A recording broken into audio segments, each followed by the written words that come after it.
Hi, I'm Mike O'Driscoll at East Carolina University, and today I'm going to talk about some of the work our team has been doing looking at on-site wastewater nutrient inputs to Falls Lake. So, although on-site wastewater treatment systems are often cited as an important source of nutrient loading to surface waters, there are limited quantitative studies, and so these efforts we'll talk about today are just looking at ways to improve some of our estimation for this potential input to Falls Lake watershed. We generally have a better idea of atmospheric deposition, agricultural and urban runoff nutrient inputs, so there's a need to better understand the on-site wastewater treatment system nutrient inputs. These are a little bit more challenging to characterize. They're pretty variable.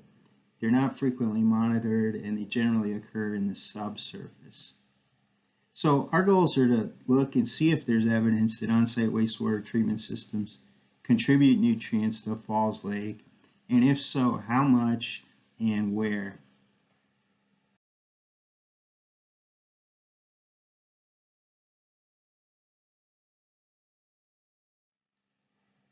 There have been some good efforts in the past through the DQ warmth model and Sushma Pradhan and her group trying to characterize the on-site wastewater treatment system nutrient inputs to Falls Lake at the broader scale.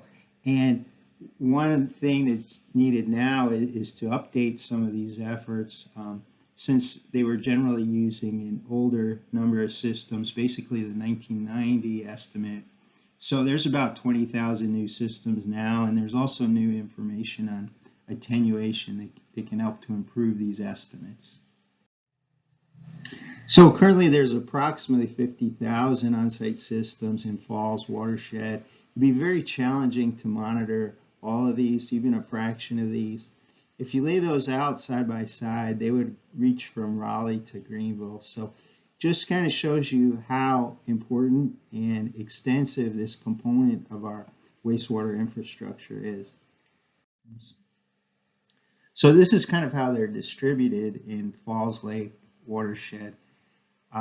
Most of the systems are conventional on-site systems, and when you add up the advanced on-site and sand filter on-site systems, there's about 50,000 decentralized systems compared to just a handful for the centralized systems. And these are how they're distributed throughout the watershed. Guy Iverson tried to map these out. So when we look at some of the estimates of nitrogen concentrations in wastewater, it can range from 24 to 237 milligrams per liter.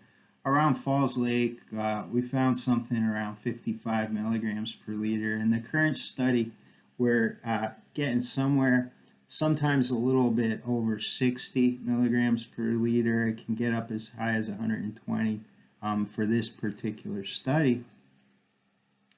But there's a lot of wastewater nitrogen going on, and so this is just an example here. If you don't believe me, based on the water quality data, you can see here, this is clear evidence. So on-site systems have variable nitrogen treatment because of biological uptake, dilution and dispersion, denitrification and cation exchange. And so every system is going to have a slightly different treatment efficiency depending on the situation, the recent weather, the water table depth, and the soils. When we look at an on-site conventional system, there's a couple of treatment zones that are typically characterized. The most important is the soil-based treatment zone, and that's where most of the treatment occurs for nutrients in the soil. There's greater treatment in general in clay soils versus sandy soils. Then there's the beta zone beneath that, the saturated zone where you hit the water table, and then the transitional zone to the stream or lake. This is an example from the North Carolina Piedmont where Charlie Humphrey and our team, we looked at the groundwater nutrient attenuation from on-site wastewater treatment systems. And for these two in Wake and Durham County, 35 meters down gradient from the systems, between 63 and 77% of the nitrogen was attenuated. This work, led by Guy Iverson, showed that in Piedmont watersheds, these are looking at Lake Creek and Little Lick Creek and Laurel Creek draining into Falls Lake, that there was evidence that about 76 to 92% of the on-site wastewater treatment system nitrogen inputs were attenuated. However, when we looked at some of the range of concentrations relative to septic system density, in this study it was shown that the nitrogen concentrations in streams can increase with septic system density. As part of the collaboratory effort, we were able to pull together, through a literature review and then field data collection, some nutrient attenuation estimates for the Piedmont and Falls Lake settings. And so this is looking at how nitrogen would be attenuated from the soil treatment unit, in the aquifer, and then in the stream. So the last box plot shows what would happen from the drain field to the stream, and we estimated about 74 to 100% of the nitrogen from on-site systems was attenuated. So systems could behave similar to municipal treatments when they're working well. More data is needed on treatment from malfunctioning systems, and the stream estimates were generally based on base flow, so more data is also needed in that area. So these are the ongoing efforts we have right now. One of the big ones with the policy collaboratory is looking at tributaries, looking at ones that may be influenced by on-site systems. And then Natasha Bell is developing some pilot bioreactor studies to look at potential materials to use in bioreactors as BMPs. And then for the DQ paired watershed study right now, we're looking at 22 on-site wastewater treatment system sub-watersheds and 6 sewerage sites, and we're going to compare water quality across these. So I'll talk a little bit about some of that data, but we also have some groundwater monitoring and wastewater monitoring and on-site systems going on as part of that project to help quantify on-site wastewater nutrient attenuation at the system and landscape scales. So just an example of some of the preliminary results from the groundwater and wastewater study, 59 to 95% of the wastewater total dissolved nitrogen declines occurred in groundwater near the drain fields. And then for a sand filter system, it was observed that 82% decline occurred. So for this surface water data, we could see that the total dissolved nitrogen in streams draining on-site wastewater treatment system watersheds was elevated compared to those draining sewered watersheds. And when we looked at the nitrogen 15 and nitrate, that also suggested there's some influence related to nutrients draining from the on-site system watersheds, and there's a wastewater signature based on the N15 being elevated. That usual typical range is around 8 to 20 per mil, N15 in nitrate as a wastewater indicator. Then when we look at the effects of on-site wastewater treatment system density, this example here is looking at nitrate. So the median nitrate concentration from the data set so far, and there's a couple of outliers where nitrate concentrations were very high in these streams.